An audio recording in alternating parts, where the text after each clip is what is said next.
The wire lies in the mud of the Hürtgen Forest, severed clean where the shell fragment passed through.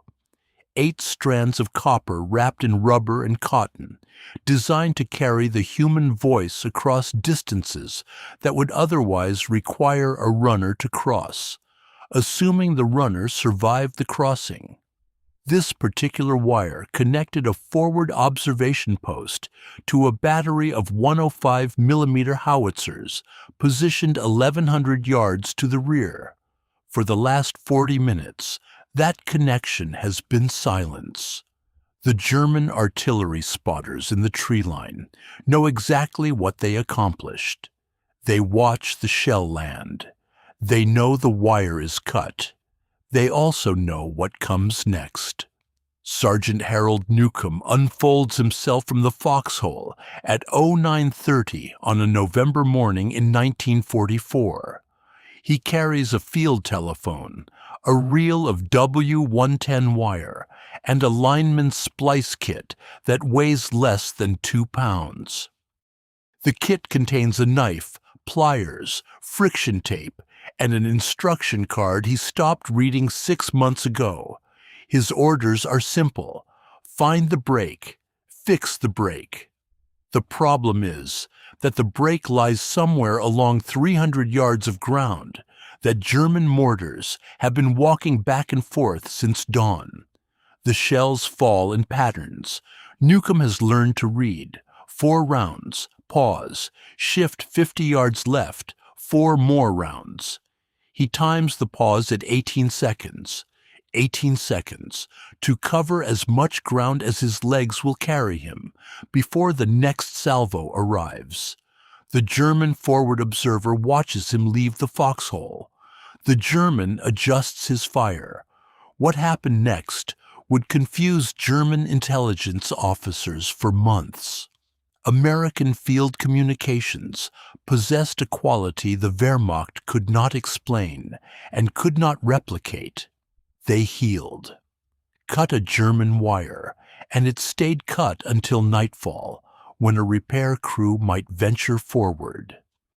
Cut an American wire, and within the hour some lunatic would be crawling through the shell craters with a splice kit, reconnecting the severed ends while machine gun rounds cracked overhead. The Germans called these men Drahtmänner, wiremen, and they developed a particular hatred for them. A captured German artillery officer later described it in an interrogation. We would silence a position, celebrate the silence, and then the guns would speak again.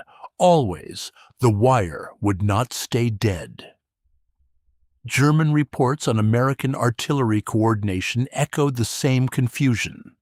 They understood that American fire missions arrived faster, adjusted more precisely, and maintained communication through barrages that should have isolated every forward observer on the line.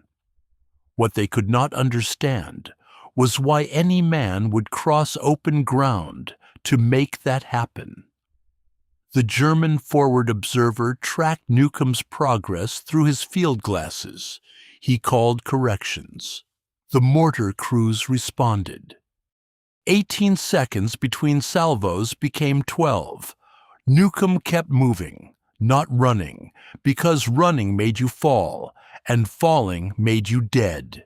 He moved in a crouch that Signal Corps training called the wireman shuffle, a gait designed to keep your eyes on the ground while your ears tracked incoming rounds.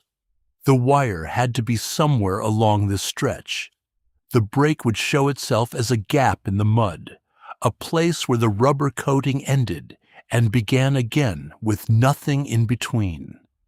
The German observer watched this American crawl toward the wire like it mattered more than his own survival. The mortars fell. Newcomb did not stop. The entire American artillery system depended on men like this, not the guns themselves. The Germans had guns, not the shells. The Germans had shells.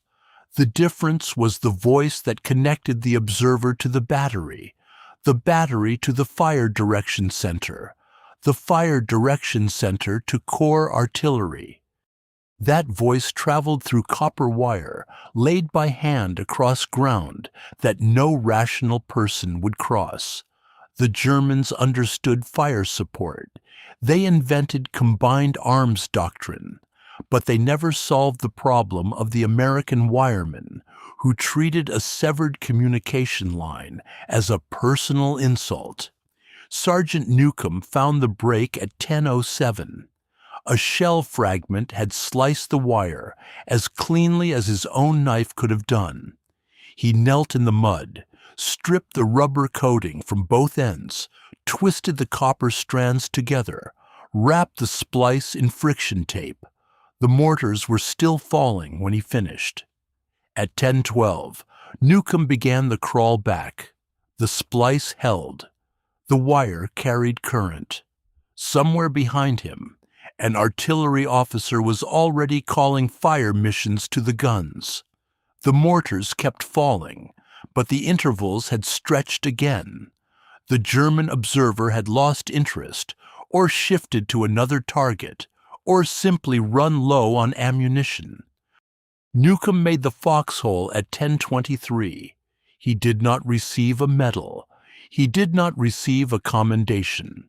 He received orders to check the wire running to the battalion command post, which had gone silent sometime during the previous hour. Signal Corps wiremen died at rates that rivaled infantry riflemen. The records are incomplete. The Army tracked casualties by unit, not by specialty, and a wireman killed while attached to an infantry battalion showed up in infantry statistics. But the pattern emerges from after-action reports, from replacement requests, from the steady drain of trained linemen that Signal Corps depots could never quite fill. A wire team in the Hürtgen Forest might lose 2 men in a week. A division might burn through its entire complement of wiremen in a month of heavy fighting. The men who did this work understood their odds. They went anyway. The smell of a battlefield in November, that particular combination of turned earth, cordite, decomposition, and the sharp chemical reek of high explosive, became the permanent memory of every wireman who survived the European theater. They moved through it, with their eyes down, following the thin black line that might lead them to a break or might lead them into a minefield. The wire did not care about terrain. It ran where it had been laid, across open fields, through stream beds, into the shattered remnants of what had once been forest. German snipers learned to watch the wire. Where the wire went, Americans would follow. A patient man with a rifle could wait beside a known line and let the targets come to him. "We were the most expendable men in the Army," a Signal Corps veteran told an interviewer decades later. "Everybody needed wire. Nobody wanted to be the guy who ran it."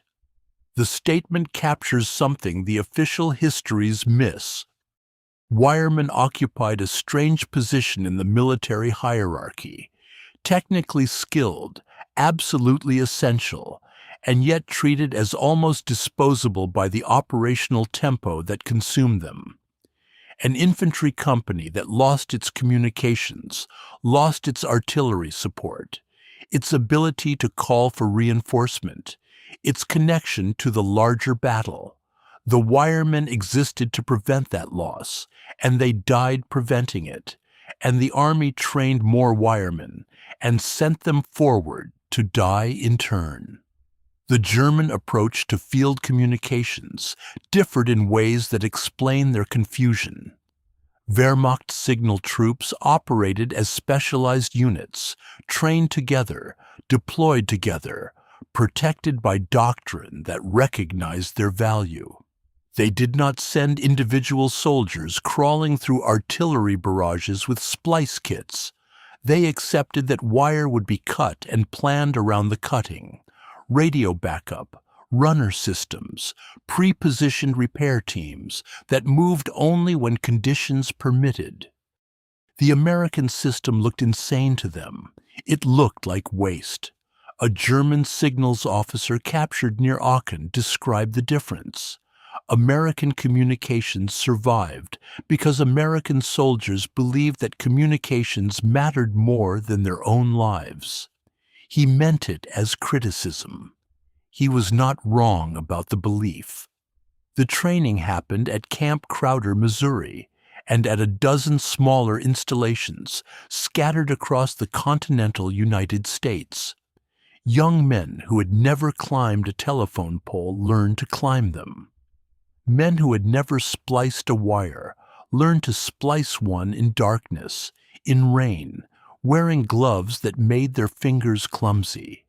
They learned the resistance values of copper and the breaking strength of field wire and the particular sound that an incoming shell makes when it is going to land close. They did not learn to fight. Wiremen carried pistols or carbines, weapons meant for self-defense, not engagement. Their job was to run wire, find breaks, make repairs, and stay alive long enough to do it again tomorrow. The curriculum at Camp Crowder did not include courses on how to suppress the fear that came with crossing open ground under fire. That part they learned in the field. The men who could not learn it died quickly. The men who could learn it died slowly, across weeks and months of accumulated risk, until their luck ran out or the war ended. Sergeant Newcomb belonged to the second category.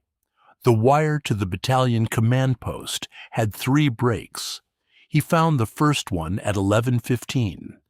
The TM-35 mine weighed 8 pounds and contained 400 grams of TNT. German engineers buried them along road shoulders and forest paths throughout the Hurtgen, but they also placed them beneath telephone wire, not randomly, but at junctions where multiple lines converged and at points where a repair crew would inevitably stop and kneel. The mines were pressure activated. A man crawling with his eyes on the wire would not see the slight disturbance in the earth until his knee found it. Wehrmacht field manuals included specific instructions for this kind of placement. Communications infrastructure represented a legitimate military target. The men who maintained that infrastructure represented targets of opportunity. German artillery doctrine treated American wire as a primary objective, not a secondary effect. Shells that landed on communication lines were not accidents. Forward observers carried maps marked with known wire routes, updated daily by reconnaissance patrols and aerial photography. When a barrage began, the first rounds walked along those marked routes, systematically shredding the connections that linked American observers to their guns. The doctrine made tactical sense. Silence an observer, and you silence the artillery he controlled. Silence enough observers, and an entire sector went deaf. The problem was that American wiremen refused to accept the silence. "We knew where their wire ran," a German artillery officer wrote in a post-war assessment for the U.S. Army Historical Division. "We cut it with precision, and then we watched them fix it, again, again, always again. It became demoralizing for my men. They felt they were accomplishing nothing." The sound of wire being laid carries farther than most soldiers realize. The metallic singing of the reel as wire pays out. The soft thump of the lineman's mallet driving stakes into frozen ground. The scrape of boots on frozen leaves. The occasional curse when the wire tangles. German listening posts tracked these sounds at night, triangulating positions, marking maps for the morning barrage. The wiremen worked in darkness because darkness offered the illusion of safety. It did not offer actual safety. Illumination rounds turned night into a stuttering parody of day, and a wireman caught in that white phosphorus glare became a silhouette against the mud, visible to every gun crew within 1,000 yards. The smart ones froze when the flares went up. The new ones ran. Running drew fire. The technical limitations of field radio explain why wire remained essential despite its vulnerability. Radio in 1944 meant SCR 300 series equipment, heavy, battery-dependent, temperamental in cold weather, and subject to atmospheric interference that could render a frequency useless for hours. More critically, radio traffic could be intercepted. German signals intelligence monitored American frequencies, with equipment sophisticated enough to locate a transmitting unit within minutes. A forward observer calling fire missions by radio announced his position to every German direction-finding station within range. Wire carried no such risk. A conversation that traveled through copper stayed private. The Germans could cut the wire, but they could not listen to it. The race between destruction and repair consumed resources on both sides. German shells cost Reichsmarks and manufacturing capacity. American wiremen cost training time and replacement requisitions. The calculus favored the Americans, but not by as much as post-war histories suggest. A single wireman carried enough material to repair perhaps a dozen breaks before he needed resupply. A German battery could create a dozen breaks in an hour of sustained fire. The mathematics worked only because the wiremen moved faster than the mathematics predicted, because they found breaks that should have taken hours to locate, because they spliced connections with fingers that shook from cold and fear, but did not stop moving. Newcomb's second break on the battalion line was different from the first. This one had been cut deliberately. The ends showed the clean edge of wire cutters, rather than the ragged tear of shrapnel. A German patrol had crossed the line sometime in the night, found the wire, and severed it as a matter of routine. The repair took 90 seconds. The third break, 40 yards further along, had been mined. Newcomb saw the disturbed earth before he reached it. He went around, found where the wire emerged from the danger zone, and spliced his new line to that point. The mine stayed in the ground, waiting for someone less observant. By noon, the battalion command post had communications again. The colonel who received the first call did not ask how the wire had been restored. He asked why it had taken so long. The question was reasonable from his position. He needed to issue orders and receive information, needed the voice that connected him to his companies. That the voice had required a man to cross ground seeded with mines and bracketed by artillery did not enter his calculation. It could not enter his calculation. The wire was either working or it was not. The men who made it work were invisible until they failed. Newcomb did not fail. He moved to the next assignment. Newcomb dropped flat when the first mortar round hit. The explosion threw mud and splinters of frozen wood across his back, and for a long moment he lay with his face pressed into the earth, breathing the wet mineral smell of the Hürtgen's floor. The ringing in his ears subsided. He counted to 3, pushed himself up, and kept moving. The wire ran along the edge of a fire break, a strip of cleared ground, perhaps 30 yards wide, that German loggers had cut before the war, and that German artillery had been using as a registration point ever since. Crossing it in daylight was suicide. Working along its edge was merely dangerous. The break had to be somewhere in the next 100 yards. The EE-8 field telephone he had tested at the foxhole showed no continuity, which meant the copper was severed cleanly enough that no current could jump the gap. He moved in short bursts between shell craters, pausing to lift the wire and feel for the tension that would indicate an intact line. The wire felt slack, too slack. He followed it another 20 yards and found what he was looking for. The shell had landed directly on the line. A crater 3 feet deep and 6 feet across had swallowed everything: wire, ground, the root system of a pine tree that now lay on its side, with its branches pointing toward the German positions like accusing fingers. Newcomb knelt at the crater's edge and traced the wire into the hole. The near end emerged from the mud about 18 inches down, its copper strands splayed and blackened by the heat of the explosion. The far end was nowhere visible. He would have to dig for it, or run new wire from this point forward, or both. The mortars had stopped falling for the moment. The German observer had probably shifted to another target, or was waiting to see what the American would do next. Newcomb pulled his splice kit from his belt and went to work. The friction tape stuck to his gloves, and he had to strip them off to get a clean wrap. His fingers went numb within seconds.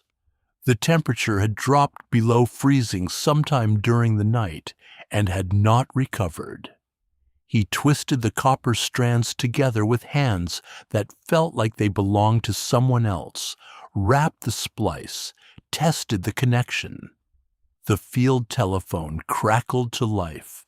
He heard a fragment of a voice, someone at the observation post, asking if anyone was on the line. He pressed the butterfly switch and spoke. "Wire repair. Testing continuity. Stand by." The voice acknowledged. Newcomb began feeding out new wire from his reel, laying it along the far edge of the crater, where it would be less likely to catch another direct hit. The cold had crept into his knees now, and he could feel the wet seeping through his trousers where they pressed against the frozen mud. He thought about the coffee that would be waiting at the command post if he made it back and the line held. If the Germans did not resume their barrage before he finished. 50 yards forward, the wire went dead again. He felt it happen. The tension in his hands changed, went slack, the resistance that indicated a connected circuit vanishing in an instant. Someone at the far end had just lost their voice again. Newcomb stopped, tested the line, confirmed what he already knew. Another break. The second break in a line that should have been intact after his repair meant one of two things. Either a new shell had landed somewhere ahead of him during the 90 seconds he had spent splicing the first break, or the line had been cut before he started and he had simply not found all the damage. He crouched in a shallow depression and considered his options. The wire ahead of him ran into terrain he had not scouted, a stretch of ground that disappeared into the trees and might contain anything from open forest floor to a German patrol base. The mortars could resume at any moment. His reel held perhaps 200 yards of spare wire, enough to bypass whatever damage lay ahead, assuming he could find the far side of the break and assuming he survived the search. The observation post needed this line. Without it, the 105 battery behind him was firing blind, placing rounds based on pre-registered coordinates rather than observed corrections. Every minute of silence meant shells landing where they might not need to land, or not landing where they desperately needed to land. Newcomb checked his carbine, slung across his back, loaded, useless against mortars. He pulled his gloves back on and started forward. The trees closed around him.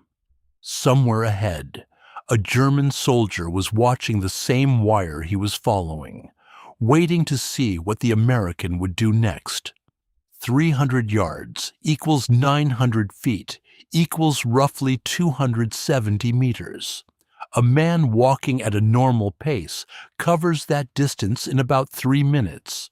A man running covers it in perhaps 45 seconds. A man crawling, stopping to listen for incoming fire, pressing himself flat when the mortars resume, checking the wire as he moves. That man might need 20 minutes or 30, or he might not make it at all.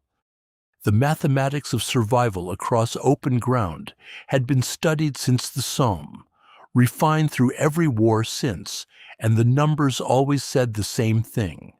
Exposure time multiplied by observed fire density produced casualty probability.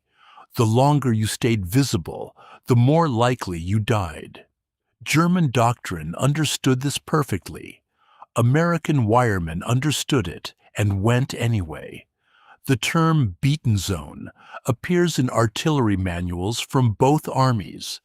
It describes the elliptical area where a battery's shells will land when firing at a fixed point, not a precise impact spot, but a scatter pattern determined by barrel wear, propellant temperature, wind drift, the accumulated imprecision of mechanical systems, throwing explosive metal across miles of air.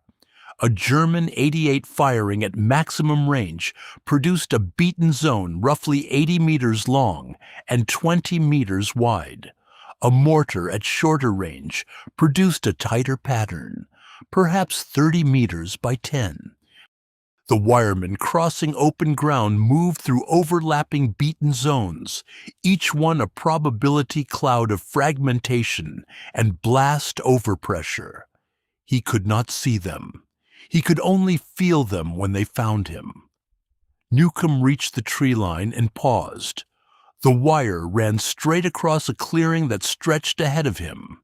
300 yards of open ground, shell-cratered, stripped of vegetation by weeks of bombardment, offering no cover deeper than a foxhole and no concealment at all. The far side showed the dark mass of Moor Forest, and somewhere in that forest, the observation post waited for communications that had been silent for nearly an hour. He could see the wire lying across the mud, a thin black line bisecting the gray-brown expanse like a surgical incision. The line was intact as far as he could see. The break had to be somewhere in the middle or on the far side, or the problem was not a break at all, but something else. A grounding fault, a short circuit, damaged equipment at the observation post, a junction box filled with rainwater. He would not know until he crossed. The American will not come. A German NCO reportedly told his machine gun crew that morning. The statement appears in a post-war interview with a survivor of that position, conducted by U.S. Army historians, compiling lessons learned from the Hurtgen campaign. "We have killed 3 of them on this ground already. They will use runners now, or radio. No one crosses this field twice." The NCO was wrong, but his reasoning was sound. The ground had been registered. The gun positions had clear fields of fire. The artillery observers had practiced calling corrections onto that exact stretch of mud until they could place a round within 20 meters of any point a man might try to use for cover. By every calculation the German army taught its soldiers, the field was impassable. The first 50 yards went quickly. Newcomb moved in short rushes, dropping flat behind crater lips, counting seconds before the next sprint. The wire stayed taut in his left hand, still connected, still carrying whatever circuit remained. At 75 yards, he heard the crack of a rifle somewhere to his right, but no impact near him. A miss or a nervous gunner firing at shadows. He kept moving. At 100 yards, the mortars opened up again, not on him specifically, but on the tree line behind him, the position he had just left. The German observer had seen movement and was responding, but he had misjudged the direction. Newcomb used the noise to cover his next rush, 20 yards at a sprint, while the explosions masked the sound of his boots on the frozen ground. The wire went slack at 140 yards. He dropped flat, tested the line, found nothing. The break was somewhere ahead of him, invisible in the mud and debris that covered the field. He would have to search for it, crawling across ground that German guns could reach in seconds, looking for a severed copper strand that might be buried inches deep or might be lying in plain sight 10 yards away. The observation post had been silent for 1 hour and 7 minutes. The artillery battery it controlled had fired no observed missions since dawn. Somewhere in the German lines, an infantry unit was moving into position without American shells falling on their approach route. The cost of silence was being paid in lives that Newcomb could not see and would never count. He started crawling forward, one hand on the wire, the other pulling him through the mud. 160 yards to go. 200 yards from the tree line, in a shallow ravine that German engineers had reinforced with logs and sandbags, an infantry company waited for the order to advance. They had been waiting since 0600 hours. The plan called for a push toward the American positions as soon as the artillery preparation lifted. Standard doctrine, exploiting the confusion that followed a barrage. But the preparation had been firing for nearly 2 hours now, and the American guns had remained silent the entire time. The silence meant something.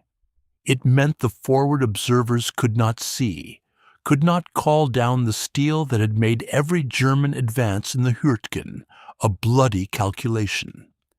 The company commander checked his watch. The silence had lasted 1 hour and 19 minutes. His men were ready. The Americans were blind.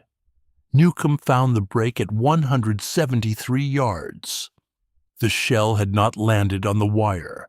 It had landed beside it, close enough that the blast had torn the line from its stakes and whipped it across the mud like a snapped bowstring.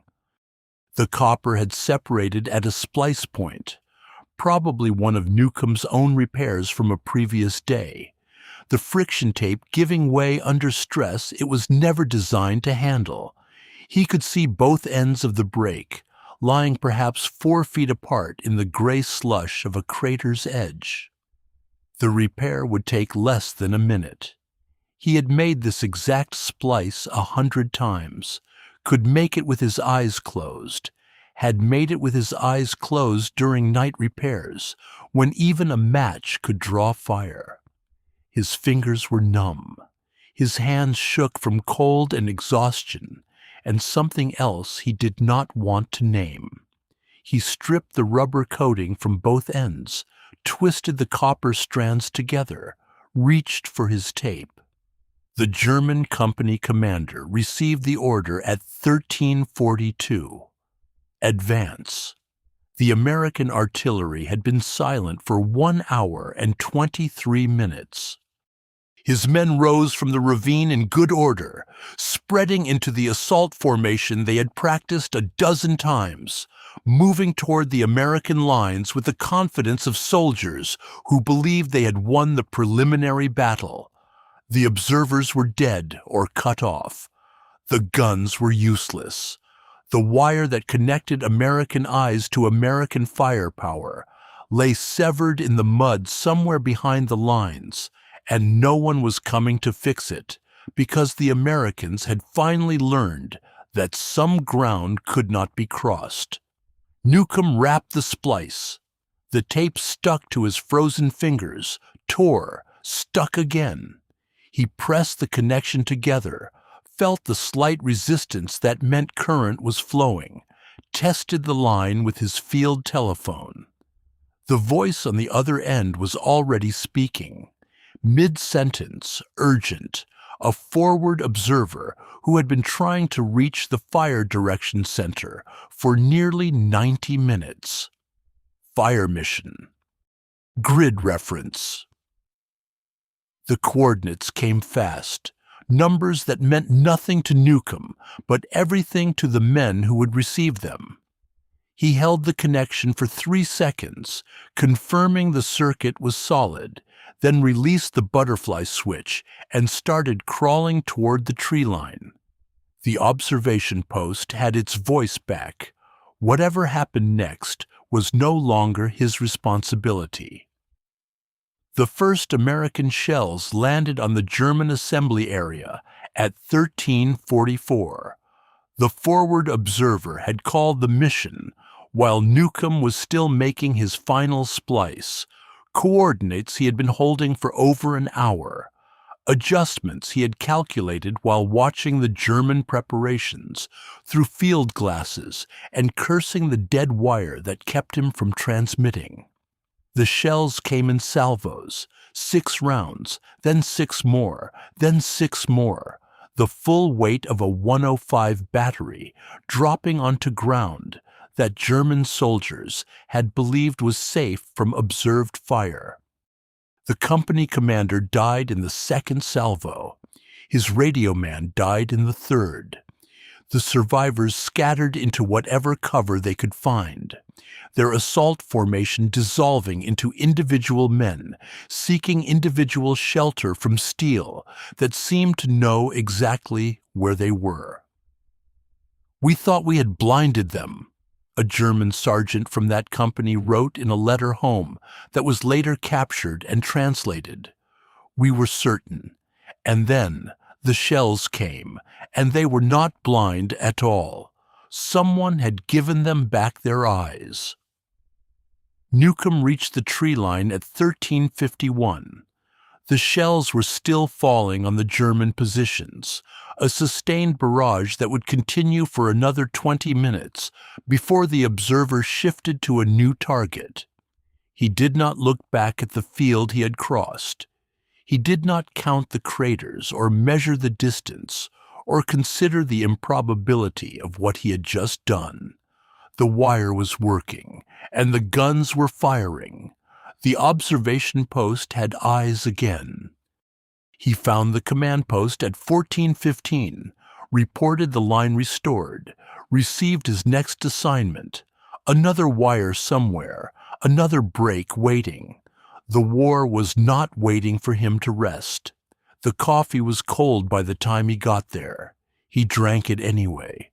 The smell of mimeograph ink filled the adjutant's office, that sharp chemical bite that clung to fresh orders and casualty reports and recommendation forms.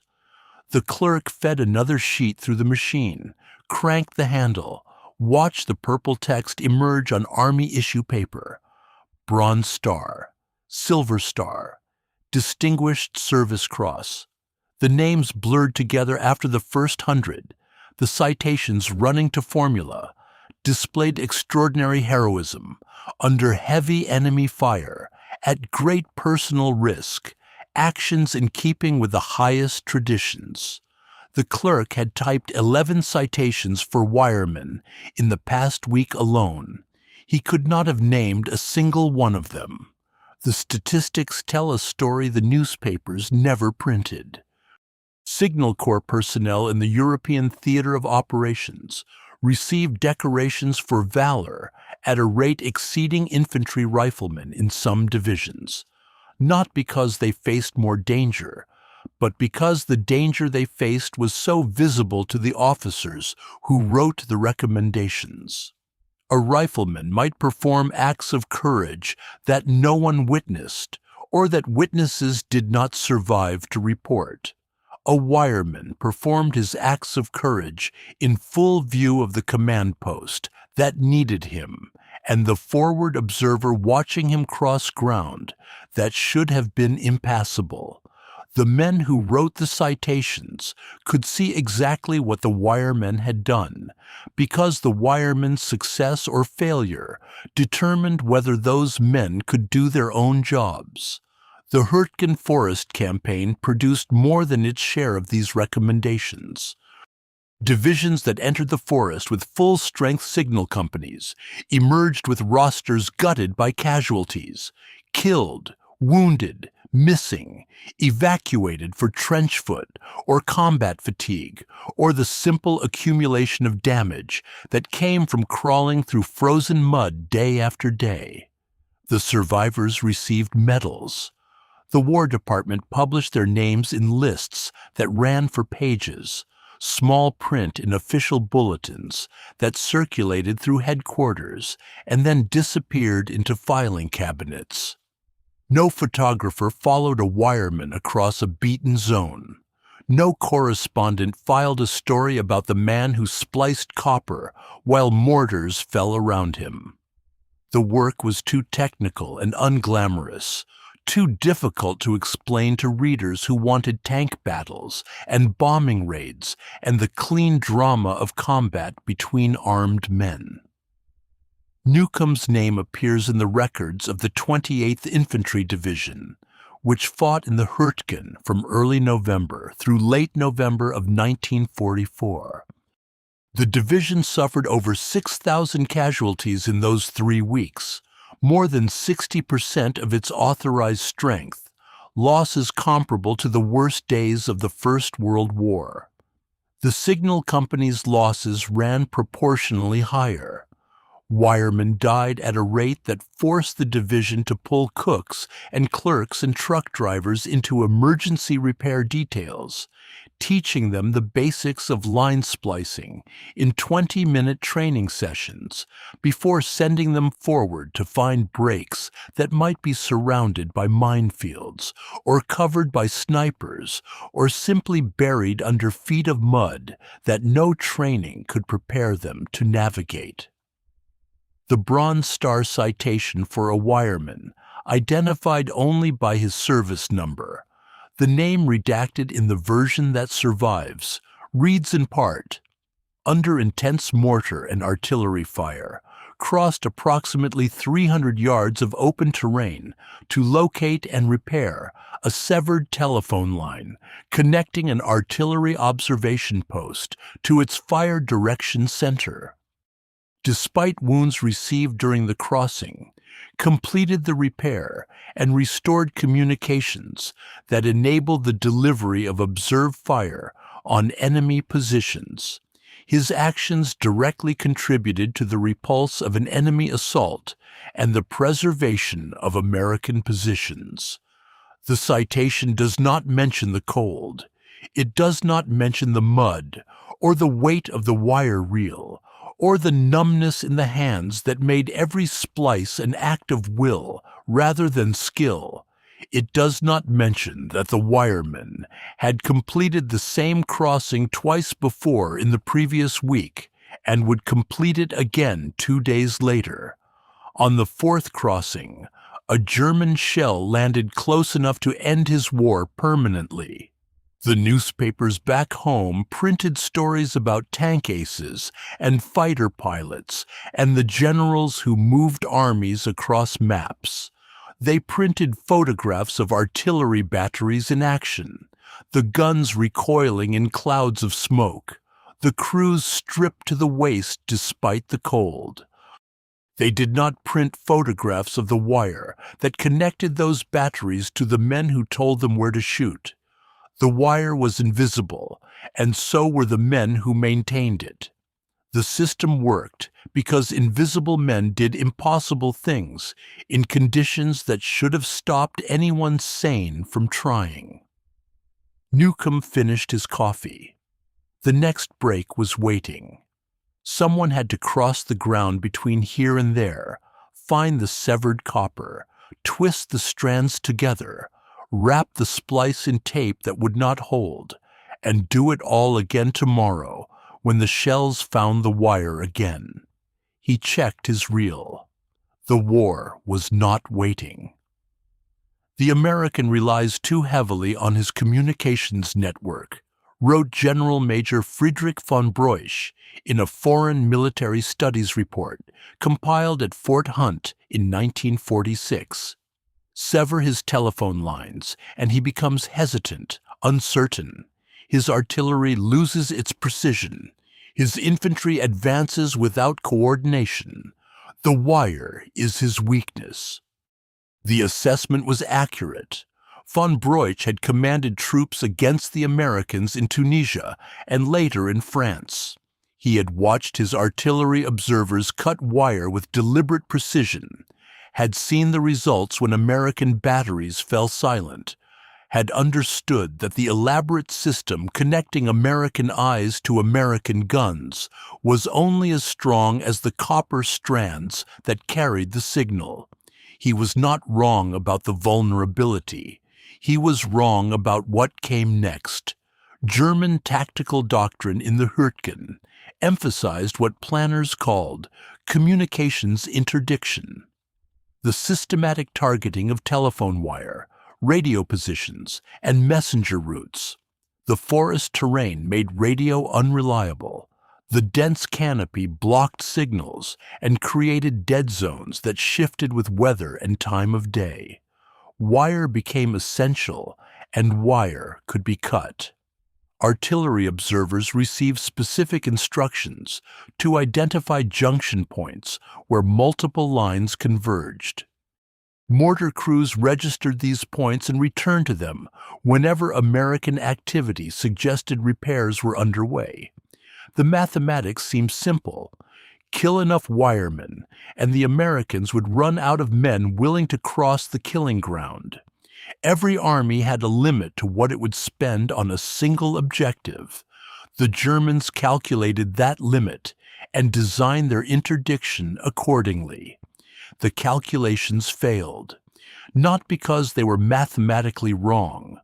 The casualty rates for American signal personnel in the Hürtgen confirmed every assumption German planners had made about the lethality of observed fire on men crossing open terrain. The calculations failed because they assumed the Americans would respond to those casualties the way a rational organization should respond. By accepting the loss of communications and switching to runners and radio, by adapting their tactics to the reality that some wire could not be maintained, by finding some other way. The 28th Infantry Division lost wiremen at rates that should have broken any signal company's ability to function. They kept sending men out anyway. The wire kept coming back. A captured German intelligence summary from December 1944 noted this phenomenon with bewilderment. American signal troops display an irrational persistence in maintaining wire communications despite prohibitive casualties. Repeated interdiction of the same lines produces only temporary results. Replacement personnel appear within hours. The word irrational appears twice in the document. German staff officers could not reconcile what they observed with what they believed about combat motivation and organizational limits. The Americans were not supposed to keep coming. The ground was registered. The guns were zeroed. The wire should have stayed dead. The Foreign Military Studies program produced over 2,000 reports between 1945 and 1959. German officers explaining to their American captors how the war had looked from the other side. Communications interdiction appears in dozens of these documents, always with the same undertone of frustrated precision. The Germans had done everything right. They had identified the vulnerability, developed the tactics, executed the interdiction with professional competence. The vulnerability remained vulnerable. The Americans simply absorbed the cost and kept repairing what the Germans kept cutting. Von Broek's assessment was technically correct and strategically useless. Knowing where to cut the wire meant nothing if someone always came to fix it. The 28th Infantry Division's after-action report for the Hürtgen Forest campaign runs to several hundred pages in the National Archives, filed under Record Group 407, Entry 427, Box 12941. The Signal Annex occupies 11 pages of dense typescript, cataloging line breaks by grid reference, repair times by hour and minute, casualties by name and date and cause. Newcomb appears on page 7, line 43. Line repair completed under fire, OP to FDC, 1344 hours. No decoration noted. No recommendation attached. The entry sits between two others nearly identical in format. 3 men who crossed ground that doctrines said could not be crossed. Recorded in the same flat administrative language the Army used for ammunition expenditure and ration consumption. The report was classified confidential upon completion, downgraded to restricted in 1952, declassified entirely in 1978. It sits in the archives now, available to anyone who requests it, the pages yellowed and brittle, the typescript fading where the ribbon wore thin. The clerk who typed it moved on to other duties after the war. The officers who compiled it returned to civilian careers or stayed in uniform for Korea. The wiremen who survived went home. The file number is 228-INF-28-0.3. The entry reads, "Line repair completed under fire." That is all it says.